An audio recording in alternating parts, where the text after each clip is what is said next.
श्री कृष्ण की लीला तो हम अक्सर बड़े बुजुर्गों द्वारा सुनते आए हैं, लेकिन भगवान श्री कृष्ण की मृत्यु कैसे हुई? मृत्यु का कारण क्या था? क्या श्री कृष्ण ने मृत्यु के बाद अपना शरीर त्याग दिया और उनकी मृत्यु के बाद क्या हुआ? इन सब सवालों के जवाब जानने की जिज्ञासा हर किसी के मन में जरूर होती है। आइए आज हम आपको बताते हैं कि आखिर भगवान श्री कृष्ण की मृत्यु कैसे हुई। भगवान श्री कृष्ण का जन्म 3112 ईसा पूर्व में मथुरा में हुआ था। हालांकि उनका बचपन वृंदावन, बरसाना, नंदगांव, गोकुल और द्वारका आदि जगहों पर बीता। बताया जाता है कि महाभारत के युद्ध के बाद श्री कृष्ण ने द्वारका पर 36 वर्षों तक राज किया, जिसके बाद उन्होंने अपना देह त्याग दिया था।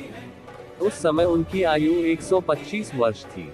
दरअसल उनकी मृत्यु के पीछे की वजह श्राप है। आइए इनके बारे में जानते हैं। महाभारत के युद्ध के बाद जब दुर्योधन और उसके सभी भाइयों का अंत हो गया, तो उनकी माता गांधारी को अत्यधिक क्रोध आया। अपने बेटे के शव पर शोक व्यक्त करते हुए रणभूमि पर गांधारी ने श्री कृष्ण को 36 वर्षों के बाद मृत्यु का श्राप दे दिया। ये सुनकर पांडव चकित रह गए, लेकिन श्री कृष्ण ने मुस्कुराते हुए इस अभिशाप को स्वीकार कर लिया। गांधारी के श्राप की वजह से जब कृष्ण जी युद्ध के 36 सालों के बाद द्वारका में बसने के बाद एक दिन एक वृक्ष के नीचे रात्रि में विश्राम कर रहे थे, उस समय उनके पैर में लगी हुई मणि तेजी से चमक रही थी।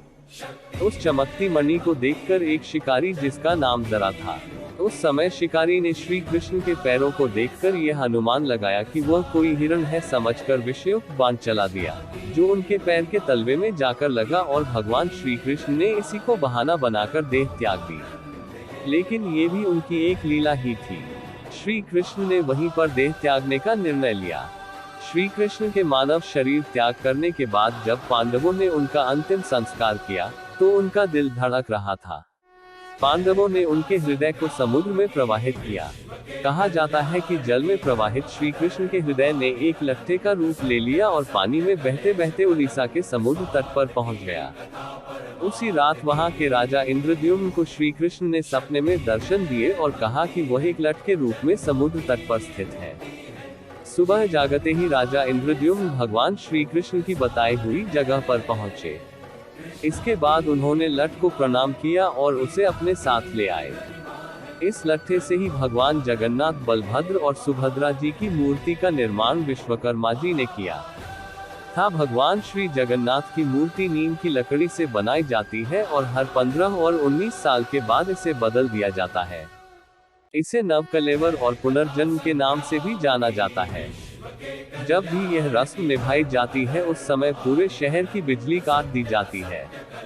इसके बाद मूर्ति बदलने वाले पुजारी भगवान के कलेवर को बदलते हैं।